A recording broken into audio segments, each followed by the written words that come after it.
Good morning, students. Once again, I welcome you in your e-learning English class. Today, we are going to start our Vistas book chapter 3rd, Journey to the End of the Earth, written by Tishani Joshi. But before to start the chapter, I want to give you a brief introduction about the chapter. Present chapter is in a form of an essay. In this essay, the writer describes her journey to the Antarctic. इस निबंध में इस एस्से में जो ऑथरस है उसने Antarctica की अपनी यात्रा का वर्णन किया है. This journey was a part of a programme called students on ice.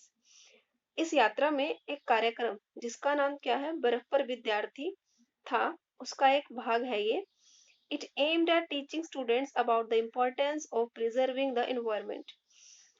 इसको पढ़ाने का उद्देश्य ये है कि विद्यार्थियों के अंदर पर्यावरण को बचाने की, उसका संरक्षण करने के महत्व की जानकारी दी जा सके. The writer says that man has depleted the natural resources and has polluted the environment.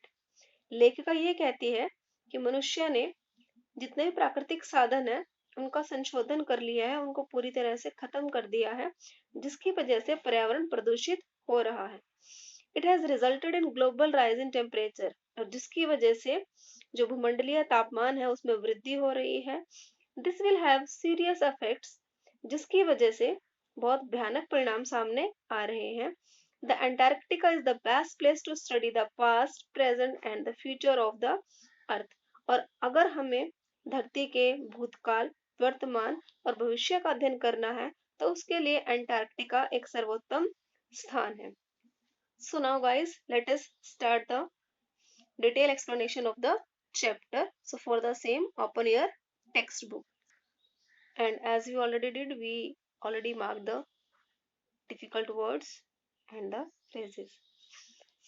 So if you want to know more about the planet, past, present and future, the Antarctica is the place to go to.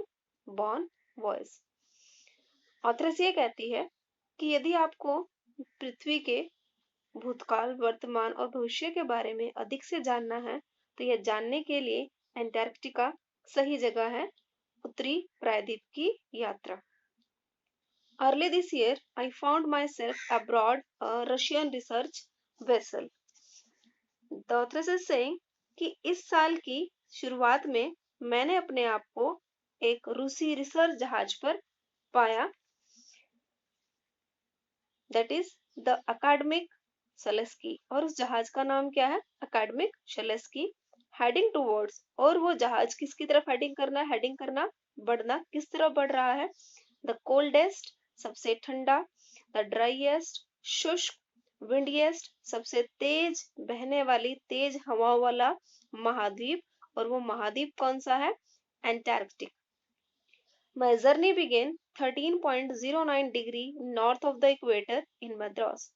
Now the narrator is saying कि narrator की यात्रा Madras equator के 13.09 degree उत्तर की तरफ से शुरू हुई and involve crossing 9 time zones, और इसमें 9 समय जोनों को, 6 चेक पॉइंट्स को, 3 बॉडीज ऑफ वाटर और 3 समुद्रों को पार करना and at least as many ecosphere, और इसके साथ साथ इतनी ही जैव परिस्थितियों को पार करना शामिल था.